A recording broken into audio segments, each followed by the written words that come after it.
আল্লাহু আল্লাহু মহান আল্লাহ বলেন, হাফিজু আলাস সালাওয়াত ওয়াস সালাতুল উস্তা, তোমরা পাঁচ ওয়াক্ত সালাত আদায় করো, বিশেষভাবে আসরের সালাত আদায় করো নির্ধারিত সময়ে সুন্দর করে। মহান আল্লাহ বলেন, কাদ আফলাহাল মুমিনুন আল্লাযীনা হুম ফি সালাতিহিম খাশিউন, ওরাই সফল হলো যারা ভয় ভীতি নিয়ে সালাত আদায় করলো। ভয় ভীতি নিয়ে সালাত আদায় করলে সফল হবেন ইনশাআল্লাহ। রাসূল সাল্লাল্লাহু আলাইহি সাল্লাম বলেছেন, ইসলাম নির্ভর করে পাঁচটি জিনিসের উপরে। তার 2 নম্বর হচ্ছে সালাত। আল্লাহ 24 ঘন্টায় 5 ওয়াক্ত সালাত ফরজ করেছেন। সংক্ষিপ্ত বিবরণে আল্লাহ রাসূলের ভাষাতে বুঝতে পারছিলাম সালাত ফরজ।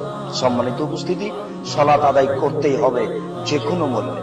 ওযু করে সালাত আদায় করতে হয়, পানি নেই, তায়াম্মুম করে সালাত আদায় করতে হবে, মাটি নেই, বিনা ওযুতে বিনা তায়াম্মুমে সালাত আদায় করতে হবে। দাঁড়িয়ে থেকে সালাত আদায় করতে হয়, দাঁড়িয়ে থাকা যায় না, বসে থেকে করতে হবে, বসে থাকা যায় না, শুয়ে থেকে সালাত আদায় করতে হবে। স্বাভাবিক গতিতে মাটির উপরে বসে সালাত আদায় করাই সুন্নাত উত্তম। সম্মানিত উপস্থিতি, আপনি শুয়ে সালাত আদায় করুন। শত্রু তাড়া দিয়েছে, দৌড়িয়ে চলে যাচ্ছেন, এই অবস্থাতে সালাত আদায় করুন। গাড়িতে দাঁড়িয়ে আছেন, হাত দুটি উপরে করে আছেন, শিকলি ধরে আছেন, আপনার সালাতের সময় পার হয়ে যাচ্ছে, এই অবস্থাতেই সালাত আদায় করুন। পরিষ্কার কাপড় পরে নামাজ পড়তে হয়, পরিষ্কার কাপড় নেই, যেই কাপড়ে পেশাব পায়খানা লেগে আছে এই কাপড় পরেই সালাত আদায় করুন। পেশাব পায়খানা লেগে থাকা কাপড় নেই, কোনো কাপড়ই নেই, কারণবশত আপনি উলঙ্গ হয়ে আছেন, উলঙ্গ অবস্থাতে নামাজ পড়তে হবে, পড়তেই হবে। নামাজ এমন একটা ইবাদত যার বিকল্প কোনো পথ নেই। সালাত এমন একটা ইবাদত যার কোনো বিকল্প নেই। হজের বিকল্প আছে, আমি অসুস্থ আর একজনকে টাকা দিলাম, ও হজ করলো, হজ আমার হয়ে গেল। সিয়াম রোজার বিকল্প আছে, আমি অসুস্থ, ফকিরকে সকাল সন্ধ্যা খাওয়ালাম, রোজা আমার, সিয়াম আমার হয়ে গেল। কিন্তু এরকম সালাত নয়, সালাতের উমরি কাজা নেই, সালাতের কোনো কাফারা নেই, সালাতের কাফারাই হচ্ছে সালাত। যে কোনো মূল্যে সালাত আদায় করতে হবে। এই কারণে সেই কালে ইমাম আহমদ ইবনে হাম্বল রাহিমাহুল্লাহ বলেছিলেন, কেউ যদি অলসতা করে 1 ওয়াক্ত সালাত ছেড়ে দেয় তাহলে তাকে হত্যা করতে হবে।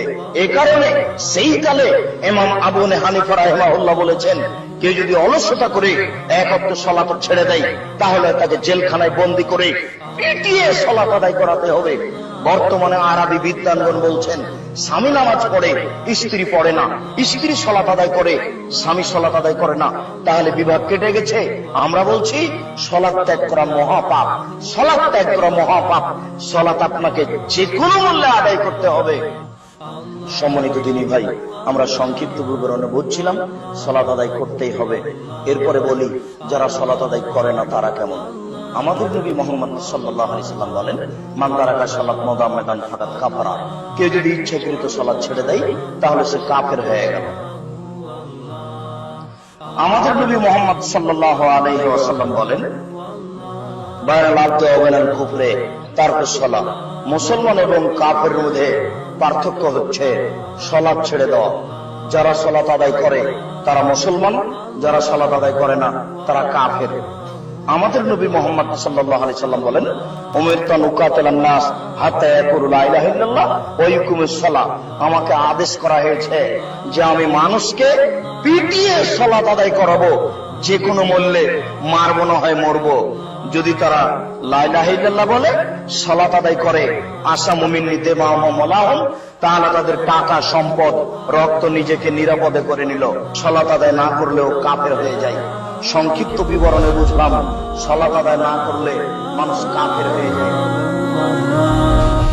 আল্লাহু আল্লাহু আল্লাহু আল্লাহ আল্লাহ